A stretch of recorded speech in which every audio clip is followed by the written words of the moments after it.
안녕하세요. 저는 천주교 서울대교구 묵동 본당에서 주임을 맡고 있는 송차선 세례자 요한신부입니다. 만나서 반갑습니다.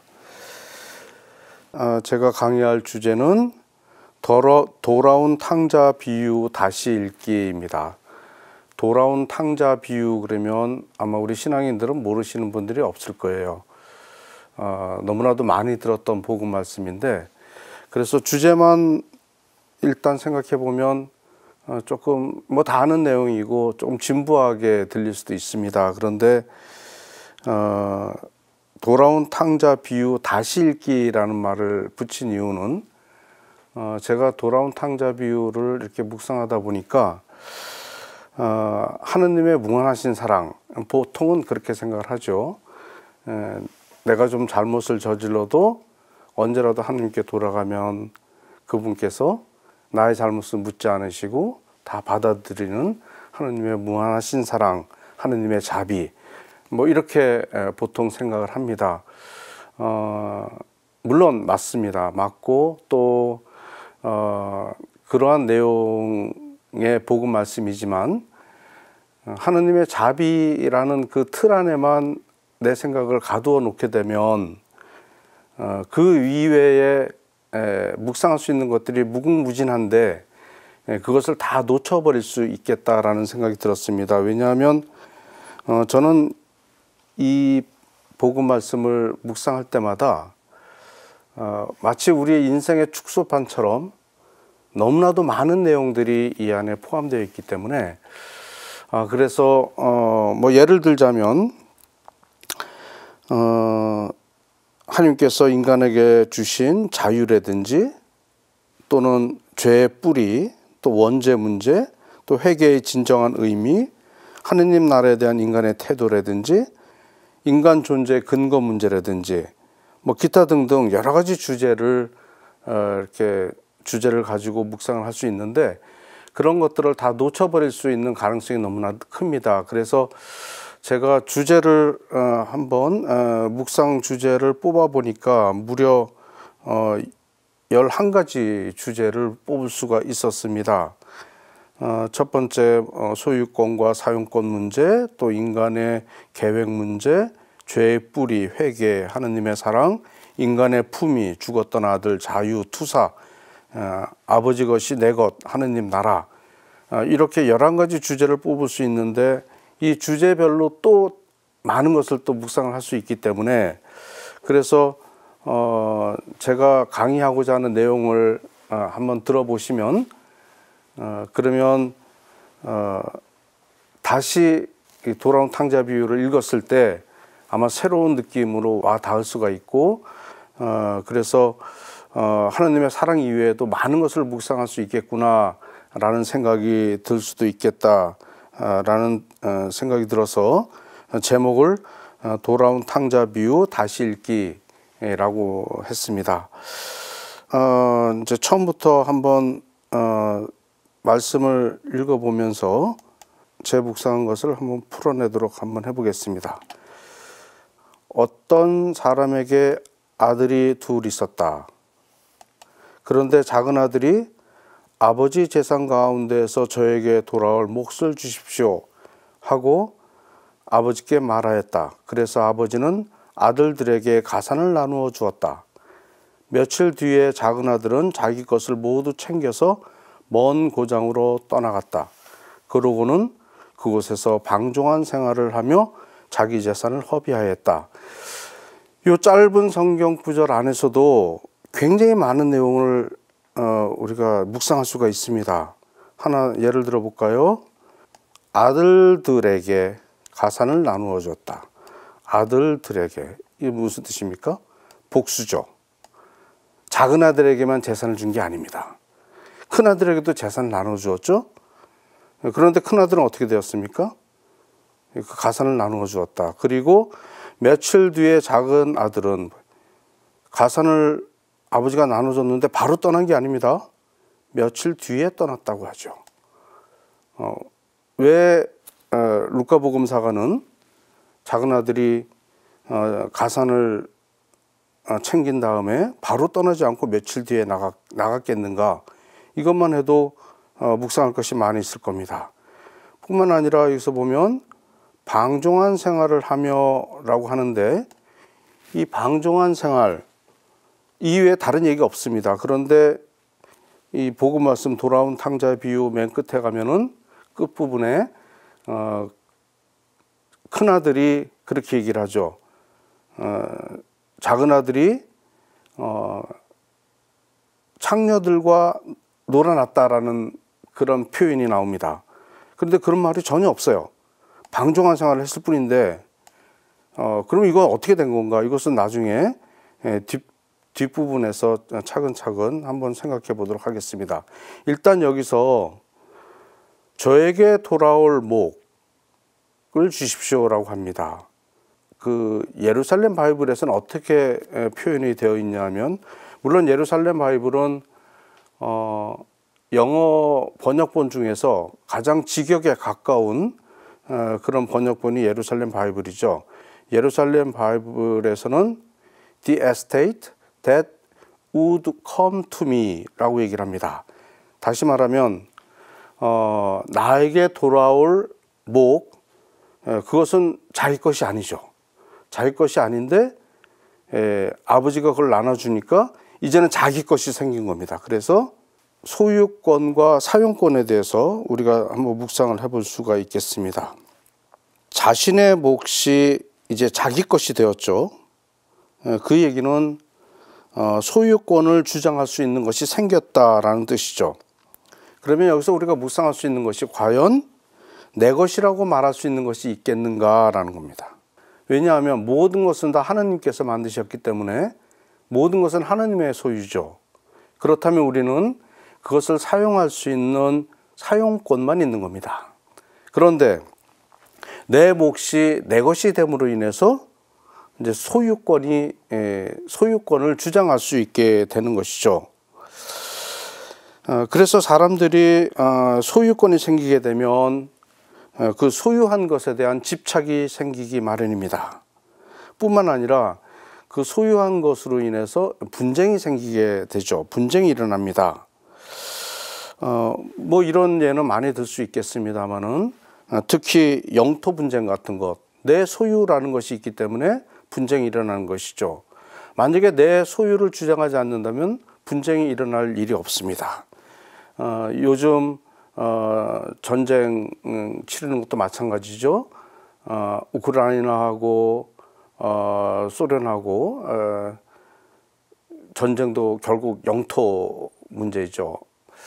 내 것에 대한 집착, 또 내 것을 확보하려는 그 소유권. 그러나 과연 땅이라는 것이 내 것이라고 말할 수 있는 것이 있겠는가? 모두 하나님의 것인데, 이런 예를 들 수가 있습니다. 미국 역사도 마찬가지죠. 미국 역사를 보게 되면 미국은 이제 아메리카 신대륙을 발견하면서 유럽 사람들이 이제 미국으로 들어가게 됩니다. 제일 먼저 한 것이 뭐죠? 땅을 차지하는 것이죠. 서부 영화를, 뭐 요즘엔 서부 영화 잘 안 만듭니다만은 예전에 서부 영화 보면 백인들이 평화롭게 살고 있는 인디언의 땅을 이제 차지하게 됩니다. 그리고 인디언들을 나쁜 사람 만들었지만 사실은 피해자죠. 미국의 시애틀이라는 도시가 있습니다. 그 시애틀이라는 도시는 원래 인디안 추장 이름을 딴 도시입니다. 인디언의 마지막 추장이 시애틀입니다. 그래서 아시는 분들은 아시겠지만 그 마지막 추장이 미국 대통령에게 보낸 편지가 있어요. 제가 캐나다 토론토에서 공부를 했는데 우연히 도서관에서 발견한 책이 있었습니다. 그 책은 약자들이 자신의 이야기를 모아놓은 그러한 책이었었는데, 그 책 중에서 인디언의 마지막 주장 시애틀이 미국 대통령에게 보낸 편지에 이런 내용이 있었는데 저는 굉장히 감동을 받았습니다. 이제 미국 사람들이 유럽 사람들이죠. 엄밀하게 유럽 사람들이 미국에 들어와서 인디안 땅을 이제 차지하기 시작하는데 마지막 추장이 그런 얘기를 합니다. 땅을 어떻게 자기 것이라고 하느냐라는 거죠. 땅이라는 것은 조상 대대로 함께 사용해 왔던 것이고, 그리고 지금 우리가 사용하고 있지만 우리 후손들이 사용할 것인데 이것을 어떻게 내 것이라고 말할 수 있겠느냐라고 얘기를 합니다. 그러면서 덧붙여서 강가의 물이라든지 공기도 함께 쓰는 것인데 그것을 어떻게 내 것이라고 말할 수 있느냐. 우리는 누구도 내 것이라고 말하지 않는다. 공기와 물 모두 함께 공유하듯이 땅도 함께 공유하는 것이다. 그런데 어떻게 이것을 내 것이다라고 하고 차지하느냐라고 미국 대통령에게 쓴 편지 내용 중에 그런 내용이 있습니다. 그래서 마지막 추장이었던 시애틀이 이야기했던 것처럼 뭐 땅뿐만 아니죠. 삼라만상 모든 것은 하나님께서 만드셨기 때문에 우리는 사용권만 있을 뿐이지 소유권은 하느님에게 있는 것이다, 이렇게 말할 수가 있습니다. 그런데 작은 아들도 자기가 가지고 있는 것을 아버지 것으로 생각했다면 분명히 작은 아들의 태도는 달라졌을 겁니다. 내 것으로 생각했기 때문에 작은 아들은 그것을 자기 마음대로 썼던 것이죠. 나의 것이 아니면서도 그렇게 생각하는 순간 우리는 수많은 잘못을 저지를 수가 있습니다. 여러 가지 얘기를 할 수 있겠습니다만은 먼저 생명에 대해서 한번 생각을 해봅니다. 이 생명이라는 것도 하느님만이 주실 수 있는 것입니다. 우리는 생명을 창출해낼 수가 없지요. 우리가 아이를 낳는 것도 하느님께서 허락하시지 않으면 아이를 낳을 수가 없습니다. 생명은 하느님께서 주셔야만이 되는 것입니다. 온전히 하느님께 속한 것이죠. 모든 생명체의 여러 가지 욕구 중에서 가장 큰 욕구는 아마 생존의 욕구, 개체 유지의 욕구라고 생각할 수 있을 겁니다. 왜냐하면 자기가 존재하는 것보다 더 중요한 것은 없기 때문에 그렇습니다. 이런 속담이 있습니다. 죽은 소크라테스보다 살아있는 돼지가 더 낫다 라는 그러한 속담이 있습니다. 생명, 다시 말하면 살아있다는 그 자체는 그 무엇보다도 소중합니다. 모든 생명체는 그 생명을 주신 분을 찬미하는 것이 바로 존재의 목적인 것입니다. 그래서 살아있다는 것 자체가 창조주 하느님을 찬미하는 것입니다. 생명의 주인, 다시 말하면 생명의 소유주는 하느님이시죠. 인간이 생명을 함부로 다뤄서는 안 되는 근거가 되는 것입니다. 우리 교회가 생명운동을 하는 것도 같은 맥락입니다. 태아도 생명이죠. 수정되는 순간부터 하나님께서 생명을 부여하신 겁니다. 그렇기 때문에 태아도 존중되어야 되는 이유가 되는 것입니다. 제가 예전에 캐나다에서 공부할 때 캐나다 사람이 저한테 이렇게 물어봤어요. 나이가 몇 살이냐? 그래서 제가 뭐라고 대답을 했냐 하면 한국 나이로는 몇 살이고 너네들 기준에서 나이는 몇 살이다. 그랬더니 반문을 합니다. 왜 한국에는 한 살이 더 많느냐? 제가 그렇게 얘기했죠. 우리는 어머니 뱃속에 있을 때부터 이미 생명이기 때문에 그때부터 카운트한다. 그랬더니 그 캐나다 사람이 깜짝 놀라면서 그게 맞다고. 우리가 생각이 틀린 것 같다. 그게 맞다. 우리는 태어나면서부터 카운트를 하는데 엄마 뱃속서부터 생명이 맞으니 그때부터 카운트하는 것이 맞다. 그래서 저는 굉장히 뿌듯했습니다. 우리 신앙이 전해주기 전에도 엄마 뱃속에서부터 우리는 생명으로서 존중해 왔던 것이죠. 그런데 느닷없이 만 나이를 쓰자고 해서 이제는 외국 사람들에게 이야기할 거리가 없어졌습니다. 어쨌든 우리가 자녀를 낳는다고 했을 때 그 자녀의 생명도 하느님이 주셔야지 받을 수가 있는 것입니다. 그래서 내가 낳았다고 해서 내 나이가 아닌 것이죠. 보통 그렇게 이야기하는 분들이 많이 있습니다. 아이들을 내가 낳았으니 내 아이를 내가 어떻게 하든 당신이 왜 상관하느냐, 내 새끼인데, 이렇게 얘기하는 분들이 있습니다. 아니죠. 하느님께서 주셨으니 그 생명도 하느님의 것입니다. 내 자녀라 하더라도 하느님께서 키워보라고 맡겨놓으신 거죠. 아동학대의 대부분이 내가 낳았으니 내 아이다라는 생각, 소유권을 생각하기 때문에 아동학대도 일어나는 것이 아닌가 생각을 합니다. 예전에 참 가슴 아픈 일이 있었는데 아마 여러분들 중에서도 그 이름을 기억하시는 분이 있을 겁니다. 정인이라는 어린아이가 있었어요. 생후 16개월 된 아이가 가정폭력으로 죽었습니다. 그 사망 원인은 외력에 의한 복부 손상으로 사망을 했는데, 부검 결과 췌장이 절단되고 후두부와 쇄골 등 여기저기 골절이 있었습니다. 결국 죽었습니다. 만약에 그 아이를 하느님의 아이고 하느님께서 주셨으니 하느님의 것이라고 생각했다면 그 정인에게 그렇게 대하지 않았을 겁니다. 모든 생명의 주인은 오직 하느님이십니다. 그래서 이 생명을 거스르는 죄는 하느님을 거스르는 죄가 되는 것이죠.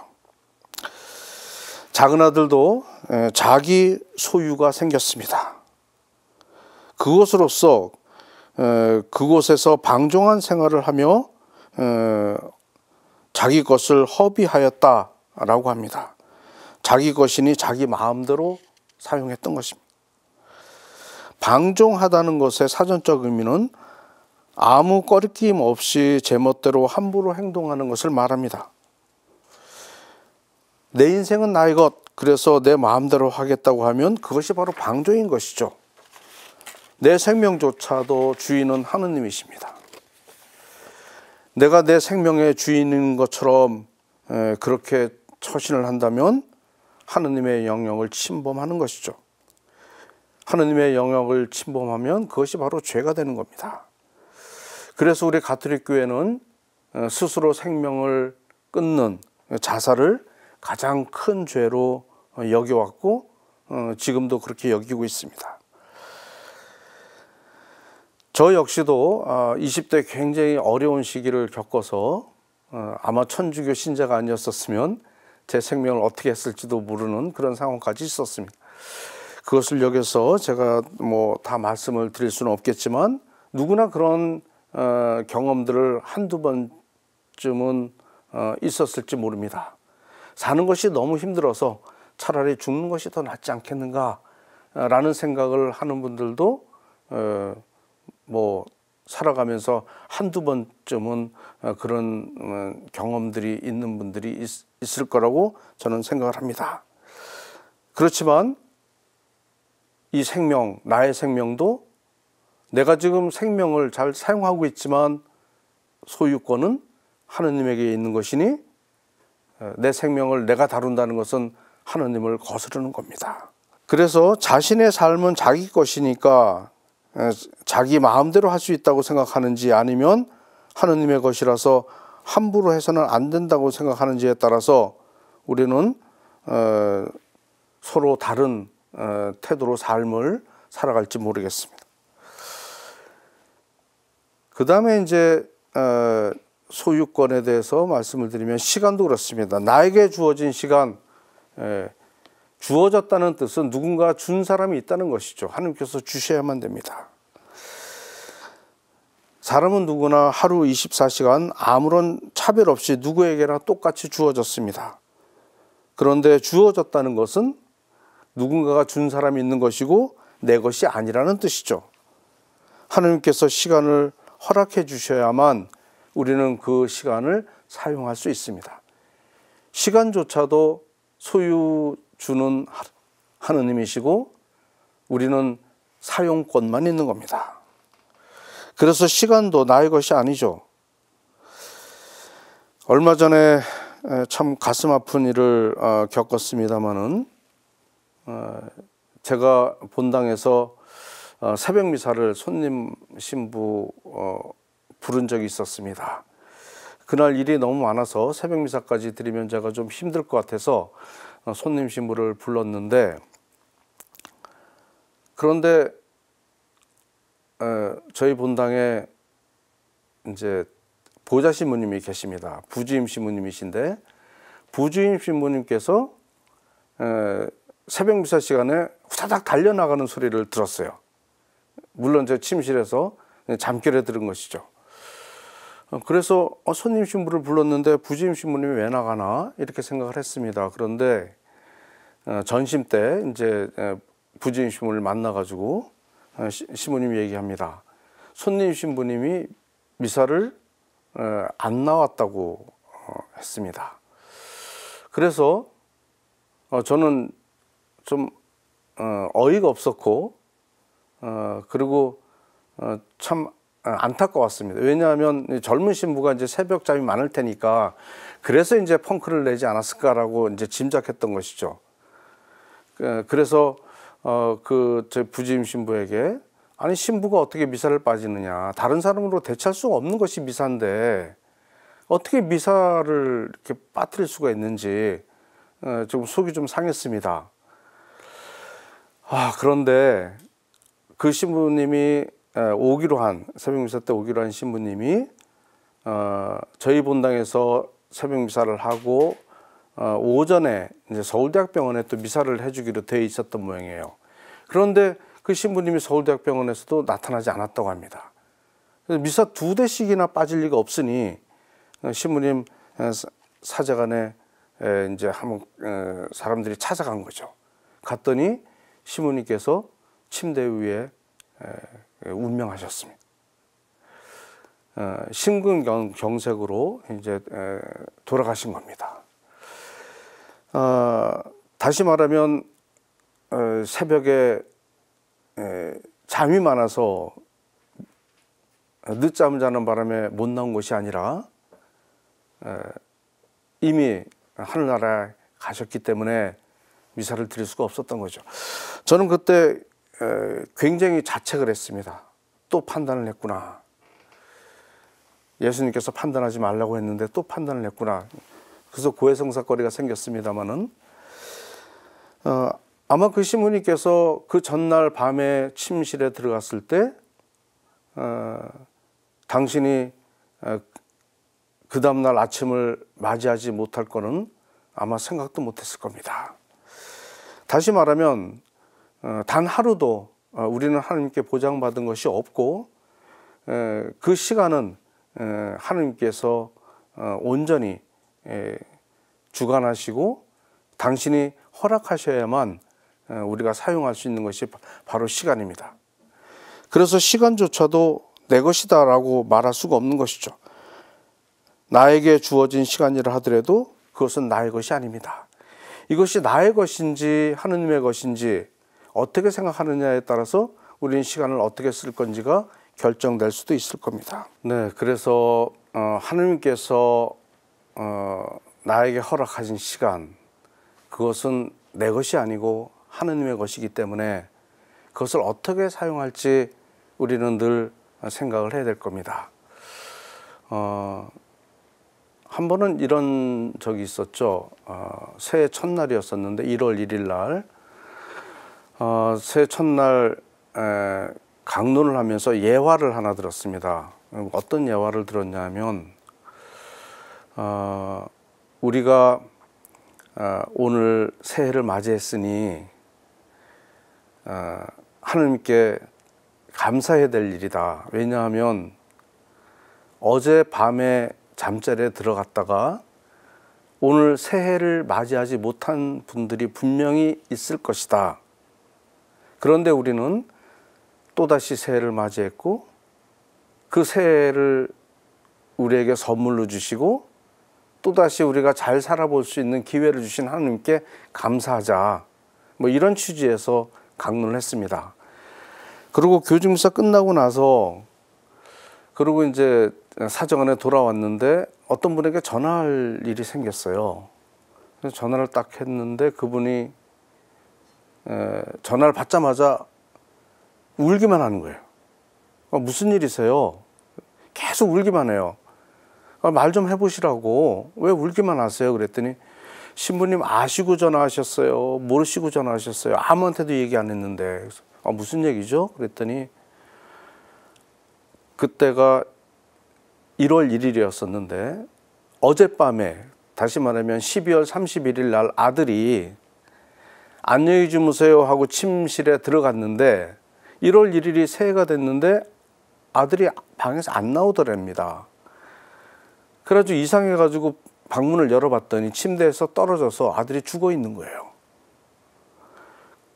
근데 그날이 1월 1일이었고 제가 이제 교중미사 끝나고 전화를 했기 때문에 아들이 죽은 지 얼마 안 돼서 제가 그분과 통화를 하게 된 거죠. 그래서 제가 강론 때 했던 이야기가 예화가 아니라 실제로 일어날 수 있는 일이구나. 굉장히 충격을 받았습니다. 그래서 정말 하루하루 주어지는 것이 얼마나 소중하고 또 하나님께서 언제라도 나를 거두어 가시면 내 생명을 거두어 가시면 우리는 떠날 준비를 해야 되는 것이죠. 다시 말하면 나에게 주어진 시간 내 것이 아니라는 겁니다. 하나님의 것이죠. 하나님께서 그 시간을 가지고 가시면 우리는 이 세상을 떠나야 되는 겁니다. 그래서 우리가 시간을 낭비하는 것도 이것은 내 것이니까 내가 마음대로 쓴다, 방종한 생활이라고 말할 수가 있습니다. 시간을 낭비하는 것 중에 하나가 게으름이죠. 그것은 우리 교회 안에서 전통적으로 출제 중에 하나였습니다. 해태, 어려운 말이죠. 해태라는 말을 썼는데 그 해태, 말하자면 게으름은 칠제종. 칠제종은 7가지 죄의 뿌리, 죄의 근원을 말합니다. 제가 영화를 잘 안 봅니다만은 언제 한번 영화를, 제목은 모르겠습니다. 무슨 영화인지 제목은 잘 모르겠는데 그 영화에서 어떤 사람이 죽어서 이제 염라대왕 앞에서 섰습니다. 그런데 그 사람의 죄목이 뭐였냐면 살아가는 동안에 시간을 낭비했다는 것이 죄목이었답니다. 그래서 벌로 온종일 일만 하는 그런 벌이 내려지는 그런 내용이 포함되어 있는 영화를 본 적이 있습니다. 우리가 시간을 낭비하는 것도 사실 방종한 작은 아들의 모습일 수가 있습니다. 그런데 이 시간이라는 것도 하나님의 것으로 생각할 수 있을 때 우리는 우리에게 주어진 삶을 더욱 충실하게 살아갈 수 있을 겁니다. 그래서 우리는 시간을 낭비하지 말아야 되는 그 근거가 시간도 나의 것이 아니다라는 것입니다. 바오로 사도는 형제들에게 이렇게 얘기를 합니다. 데살로니가 후서 3장 10절에 일하기 싫어하는 자는 먹지도 말라고 우리에게 경고하십니다. 하나님께서 주셨으니 하나님의 것이고 그분께 되돌려 드리는 것도 우리가 게을리하지 말아야 될 겁니다. 주일미사도 마찬가지죠. 주일미사 일주일에 겨우 1시간입니다. 그런데 일주일이라는 시간을 하나님께서 허락하셨는데 주님께 돌려드리는 시간은 주일미사 1시간. 물론 그 이상 되시는 분도 계시겠지만 주일미사만 참여한다고 가정했을 때 그때 생각해보면 하나님께서 허락하신 일주일 안에 겨우 1시간을 돌려드리는 것이죠. 기도 시간도 마찬가지입니다. 주일미사뿐만 아니라 기도 시간도 우리가 기도 시간 마련한다는 것을 생각해보면 나에게 시간을 주신 하나님께 그 시간을 돌려드린다고 생각하면 우리는 기도 시간도 늘릴 수가 있겠죠. 그래서 우리는 하나님께서 허락하셔야만 가질 수 있는 것들, 그래서 그것은 우리에게 사용권이 있는 것이지 소유권이 있는 것은 아니다. 소유권은 오직 하느님에게만 있다라는 것을 우리는 이 말씀을 통해서 알 수가 있습니다. 여기서 보면 작은 아들은 저에게 돌아올 몫을 주십시오. 자기 몫이 자기 것이 되었습니다. 자기 것이 됨으로 인해서 이것이 가지고 있는 의미는 과연 내 것이라고 할 수 있는 것이 있겠는가? 내 것이라고 생각할 수 있는 것이 무엇이 있겠는가? 모든 것이 다 하나님께서 만드셨으니 하나님의 것이라는 겁니다. 그렇다면 우리에게는 사용권만 있는 것입니다. 우리에게 허락하신 것을 잘 사용할 수 있어야 되겠다라는 묵상을 하게 됩니다. 그 다음에 이제 주제로서 인간의 계획을 봅니다. 며칠 뒤에 작은 아들은 자기 것을 모두 챙겨서 먼 고장으로 떠나갔다. 지금 여기에는 중략이라고 되어 있습니다만은 성경 말씀 한번 읽어보겠습니다. 먼 고장으로 떠나갔다. 그러고는 그곳에서 방종한 생활을 하며 자기 재산을 허비하였다. 모든 것을 탕진하였을 즈음 그 고장에 심한 기근이 들어 그가 공궁에 허덕이기 시작하였다. 그래서 그 고장 주민을 찾아가서 매달렸다. 그 주민은 그를 자기 소유의 들로 보내어 돼지를 치게 하였다. 그는 돼지들이 먹는 열매꽃들이라도 배를 채우기를 간절히 바랐지만 아무도 주지 않았다. 그제야 제정신이 든 그는 이렇게 말하였다. 여기서 보면 재미있는 묵상거리가 있습니다. 작은 아들이 아버지에게 자기 몫을 달라고 그랬죠. 자기 것이 생겼어요. 자기 것을 챙겨서 떠납니다. 그런데 아버지가 줬으면 저 같았으면 신이 나가지고 딱 받자마자 바로 떠났을 건데 왜 루카복음사가는 며칠 뒤에 라는 말을 이 표현을 삽입했을까요? 여기에서도 우리가 묵상해 볼 것이 참 많이 있습니다. 우리는 성경을 조금 주의 깊게 읽을 필요가 있습니다. 자기가 원하는 것을 아버지에게 이미 얻었어요. 그러면 가산을 받자마자 바로 떠났을 텐데 바로 떠났다라고 해도 될 것을 루카복음사가는 굳이 며칠 뒤에라는 말을 붙입니다. 이 표현에 우리는 조금 집중할 필요가 있겠습니다. 아마도 독자들이 루카복음을 읽을 때 왜 며칠 뒤라는 말을 이 안에 추가했을까? 아마 독자들은 어떤 추론을 할 수 있도록 루카복음사가가 이 말을 넣은 것 같습니다. 며칠 뒤에라는 말은 우리가 추론할 수 있는 것은 바로 떠나지 않고 떠나기 전에 무언가 나름대로 계획을 세우지 않았을까라고 추정할 수 있습니다. 나름대로 계획을 세워서 이제 떠납니다. 우리가 여행을 갈 때도 보통 그렇죠. 여행 가야 되겠다. 가기 전에 먼저 계획을 세웁니다. 시간이 필요하죠. 그리고 여행 가는 것보다 준비 시간이 더 사실은 흥이 나고 신이 납니다. 그래서 작은 아들은 바로 떠난 것이 아니라 나름대로 계획을 세우지 않았을까라고 추론할 수 있습니다. 그런데 자기가 계획했던 대로 세상은 돌아가지 않는다는 겁니다. 나름대로 계획을 세웠겠지만 작은 아들은 기근이 들 거는 예상도 못했을 겁니다. 이와 같이 수많은 변수가 우리의 삶을 뒤바꿔 놓기도 합니다. 우리 계획대로 되는 것이 얼마나 있는가? 아마도 젊은 사람들이라면 나름대로 계획을 세워서 열심히 하면 뭔가를 이룰 수 있다라고 생각하고 자기 계획대로 무엇인가 되어갈 거라고 기대할지 모릅니다. 그러나 나이가 들수록 아마 모두가 그러한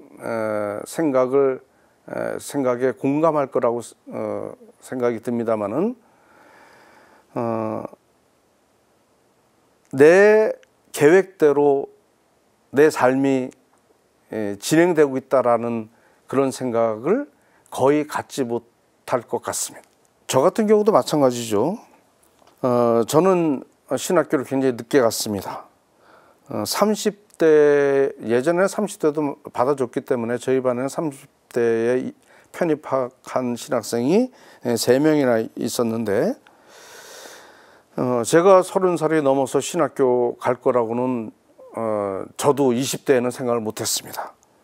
하느님께서 또 이끄신 대로 살아가다 보니까 제 계획과 너무나도 다른 모습으로 지금 사제가 되어 있습니다. 저는 예전에 건축 전공했습니다마는 건축 공부를 더 하기 위해서 유학 준비를 하다가 방향을 바꿔서 이제 신학교에 편입하고 오늘날 사제가 되었습니다. 20대만 하더라도 저는 훌륭한 건축가가 될 거라고 생각을 해왔고 그렇게 꿈꿔왔습니다. 그러나 제 계획대로 되는 것이 없고 하나님께서 제 삶을 바꿔 놓으셨습니다.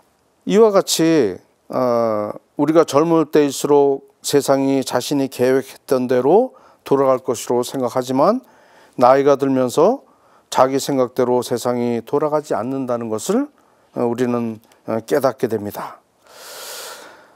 그래서 작은 아들은 나름대로 계획을 세웁니다.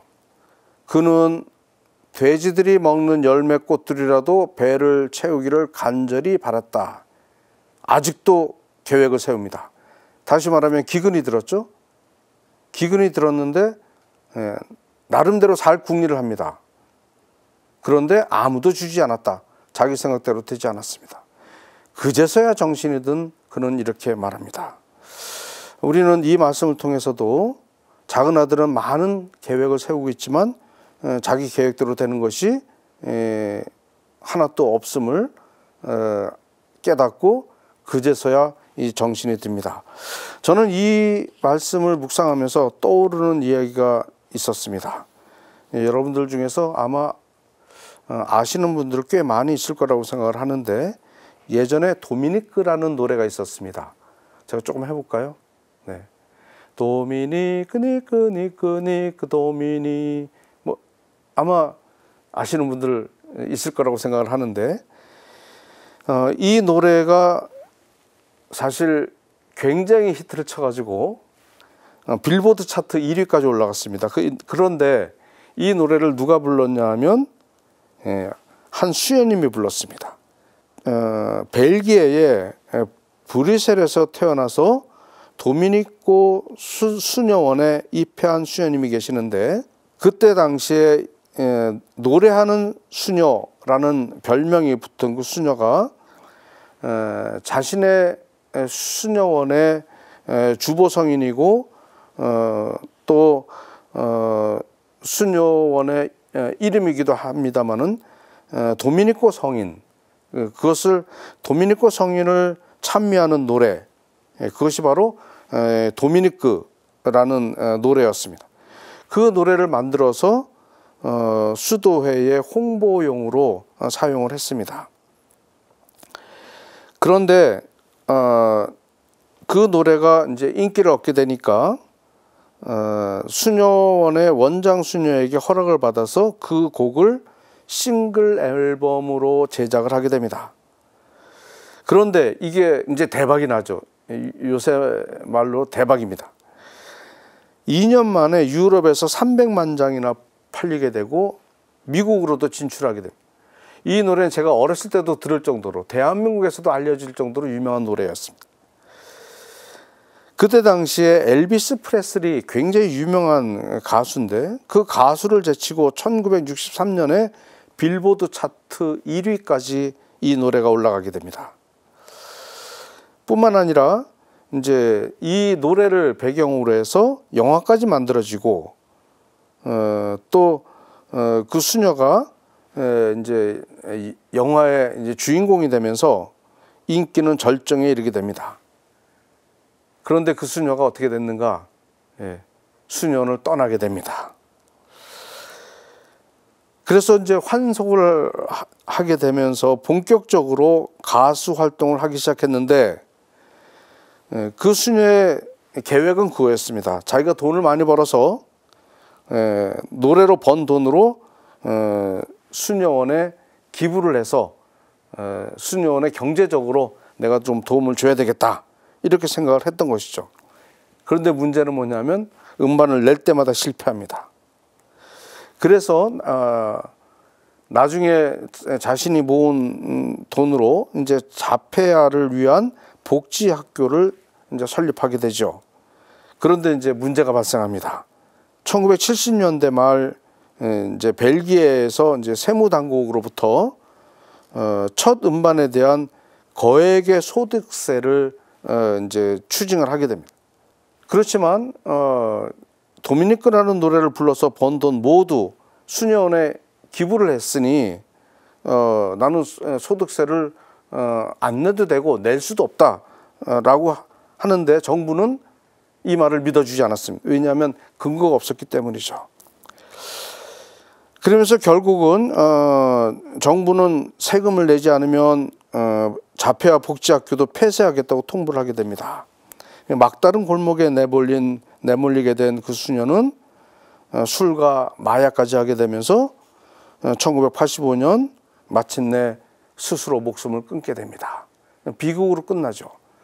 빌보드 차트 1위까지 올라갔던 그런 유명했던 그분이 자기가 수녀원을 떠나면서 여러 가지 계획을 세웠지만 계획대로 된 것은 없었습니다.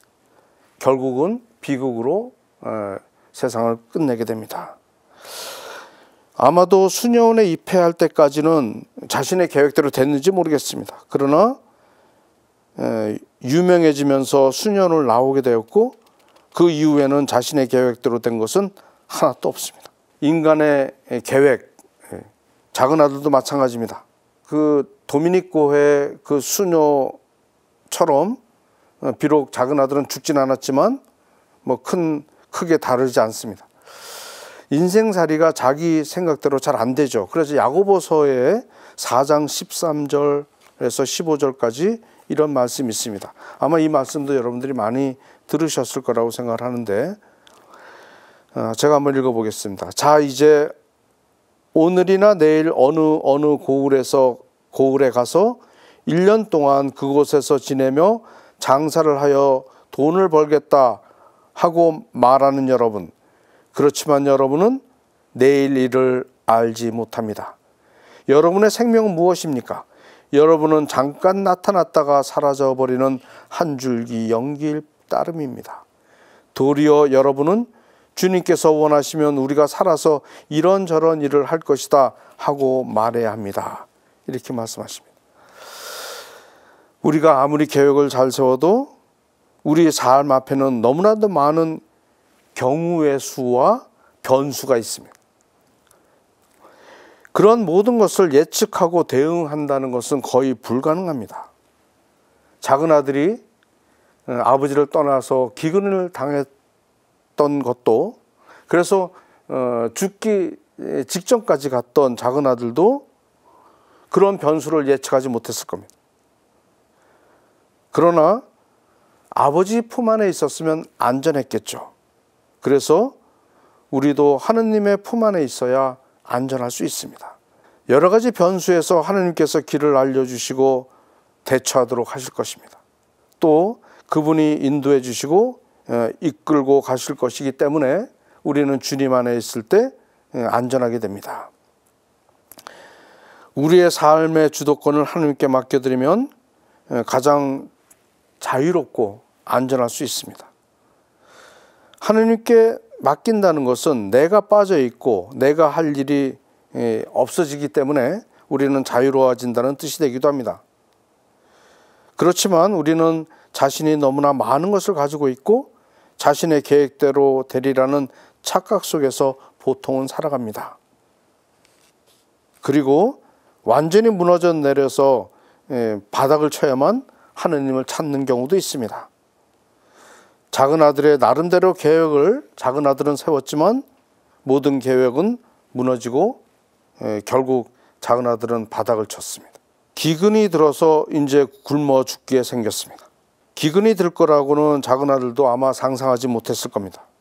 그런데 작은 아들은 아직도 삶의 밑바닥까지 내려가지 않은 것처럼 보입니다. 왜냐하면 또다시 자신의 계획을 세우기 때문입니다. 성경 말씀대로 기근이 들어서 공궁에 허덕이기 시작했으면 먹을 것이 풍부하고 안전한 아버지 집이 떠올랐어야 합니다.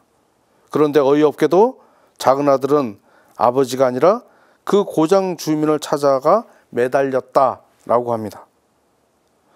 작은 아들은 아직도 정신을 못 차리고 자기 생각대로 주민에게 매달립니다. 그래서 돼지들이 먹는 열매 꽃들이라도 배를 채우기를 간절히 바랍니다. 그런데 작은 아들에게 그 주민은 아무도 주지 않았습니다. 역시 자기 생각대로 또 자기 계획대로 되지 않았다는 뜻이 되기도 합니다. 아직도 자신의 계획에만 의존하고 또 완전히 바닥을 치지 않았고 정신을 못 차렸다는 의미가 되기도 합니다. 이렇게 완전히 무너지기 전까지는 승복하거나 백기투항하지 않는 것이 보통 사람들의 모습일 겁니다. 그러나 완전히 무너져서 바닥을 치게 되면 하느님을 만나는 경우가 있습니다. 작은 아들이 그랬던 것이죠. 아무도 먹을 것을 주지 않았고 자신의 계획대로 된 것이 아무것도 없을 때 비로소 이제야 정신이 든 그는 이라고 성경 말씀 전해줍니다. 그제서야 정신이 듭니다. 우리도 완전히 바닥으로 내려가기 그 전에 우리는 정신을 차려야 될 겁니다. 그리고 하느님께라면, 하느님과 함께 한다면 안전하다는 자각을 할 수 있어야 되겠습니다. 그래서 작은 아들은 자신의 계획대로 된 것이 거의 없었죠. 그러면 우리는 아무런 계획을 세우지 않아도 되는가? 그것은 아니죠. 나름대로 계획은 세우지만 그러나 그 계획대로 될지 안 될지는 내 손에 달려있지 않은 경우도 많이 있습니다. 그래서 우리는 내가 계획을 세우고 내가 일을 하지만 그 결과에 대해서는 우리가 하나님께 맡겨드리고 그 결과를 기다릴 필요가 있는 것이죠. 그 다음에 이어지는 것이, 그래서 우리는 진인사 대천명, 이 말은 모르시는 분들이 없을 겁니다. 우리의 일을 다하고 그리고 하나님의 명을 기다린다라는 뜻인데 이 부분에 대해서는 다음 시간에 이어서 하도록 하겠습니다. 감사합니다.